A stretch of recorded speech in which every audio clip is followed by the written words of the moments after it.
शनिवार 25 मई को मुमरा बाईपास से नीचे गिरा था ट्रक और टेम्पू, जिसमें एक साइकिल सवार भी इस हादसे का शिकार हुआ था।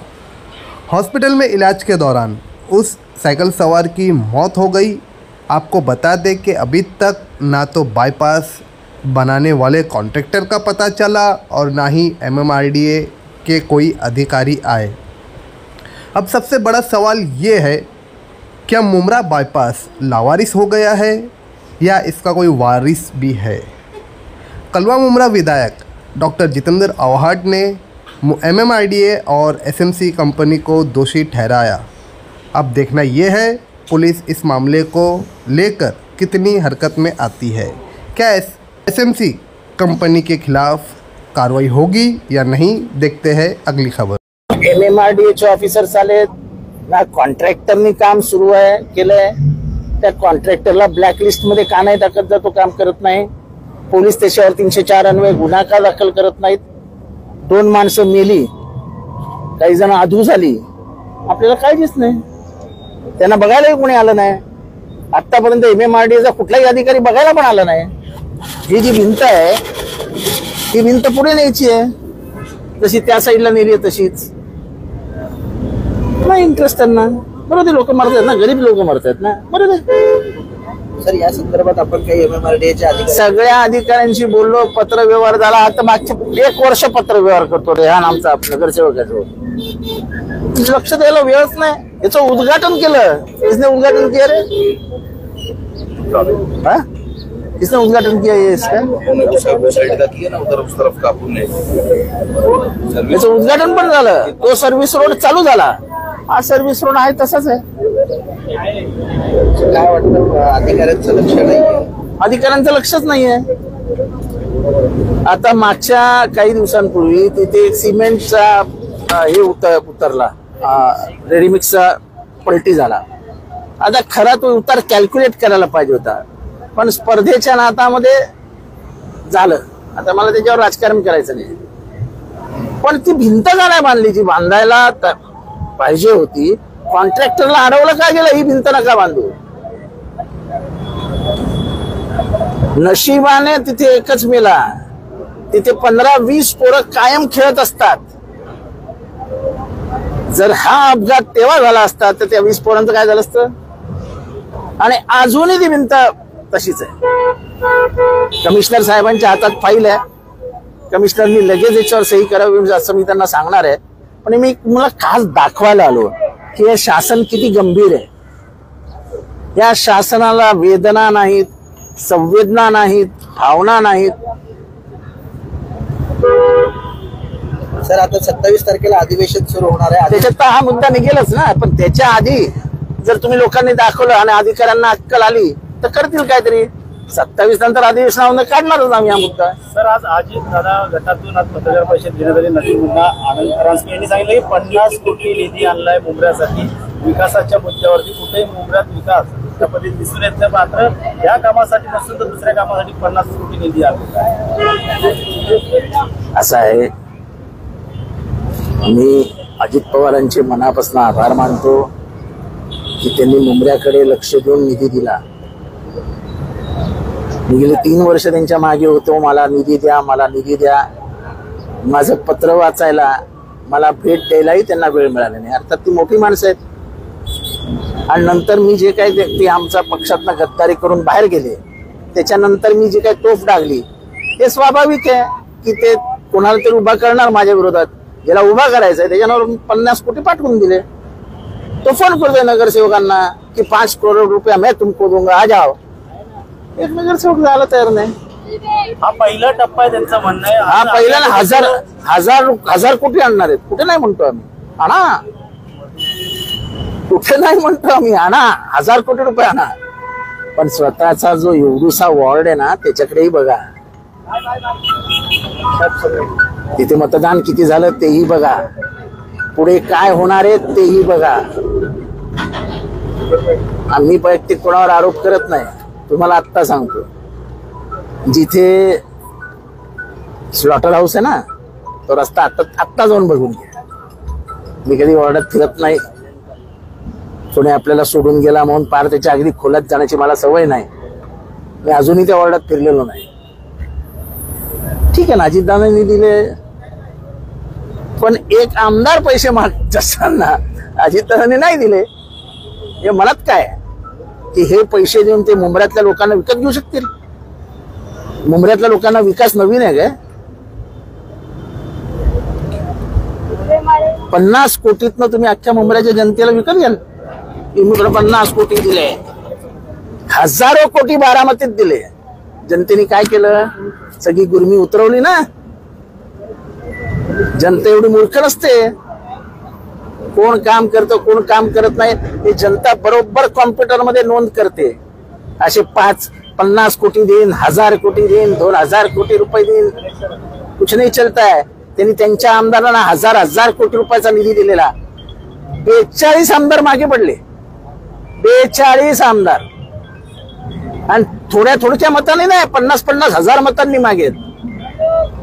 मग उगाच का आमचे दरवाजे ठोकतायत, टक टक टक टक टक, आम्हाला घ्या आम्हाला घ्या, टक टक टक टक, आम्हाला घ्या आम्हाला घ्या.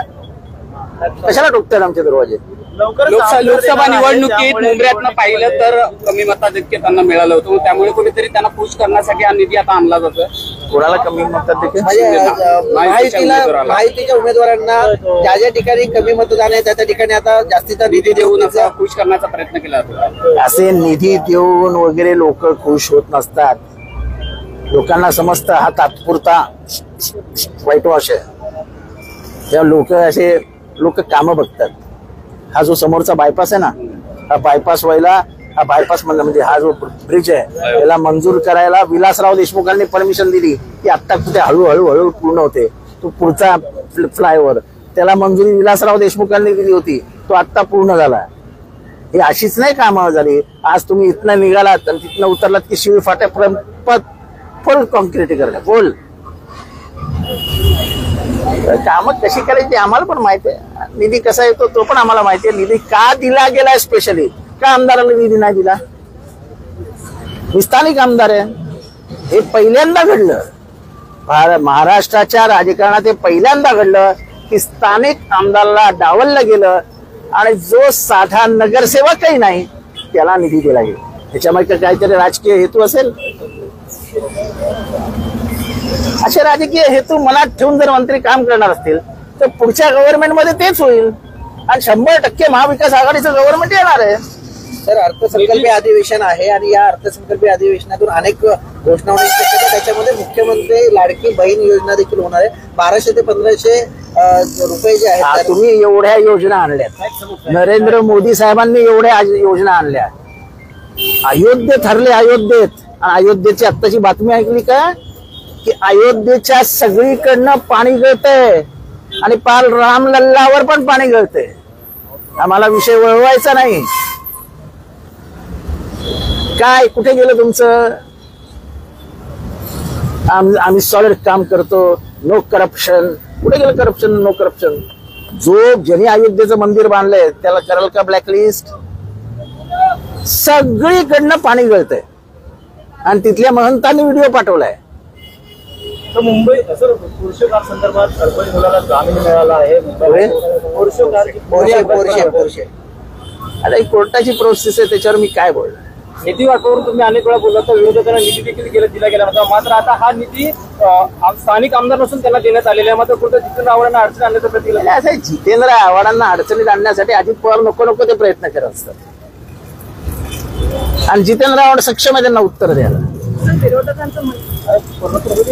जितेंद्र आव्हाड सक्षम आहेत त्यांना उत्तर द्यायला. ही त्यांची मनोवृत्तीच दिसते ना. जेव्हा ते एका कार्यकर्त्याला माझ्या विरोधात उभं करण्यासाठी म्हणून 50 कोटी रुपये देतात, त्याच्यातनं त्यांची मानसिकता स्पष्ट होते. इतक्या खोट्या वृत्तीचे ते असतील असं मला वाटलं नव्हतं.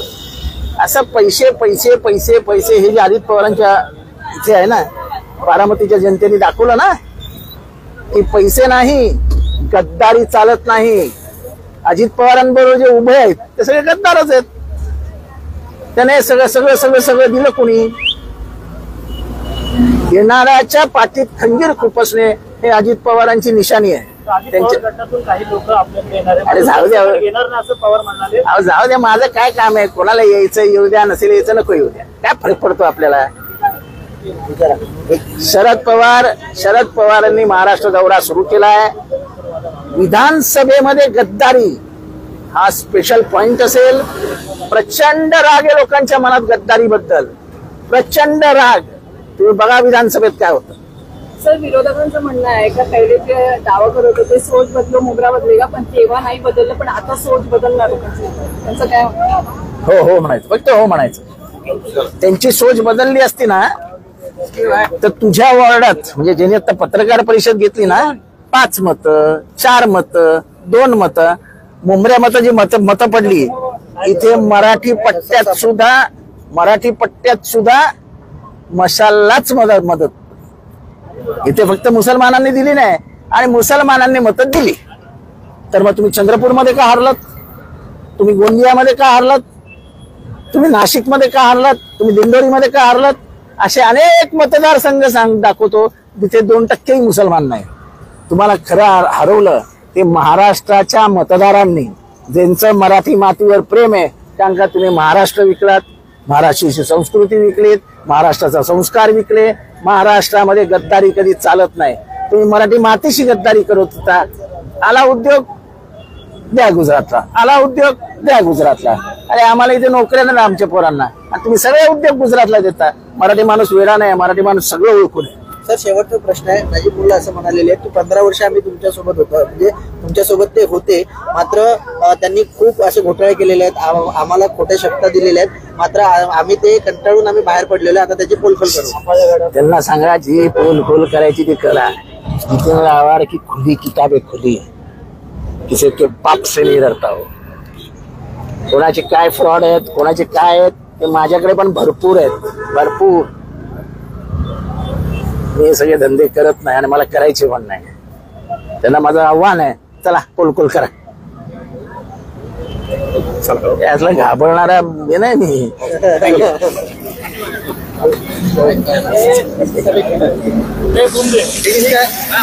इसी तरीकों की तमाम खबरों से जुड़े रहने के लिए सब्सक्राइब करें हमारे चैनल को। मैं असलम शेख जल्द हाजिर होऊंगा अगली न्यूज़ के साथ।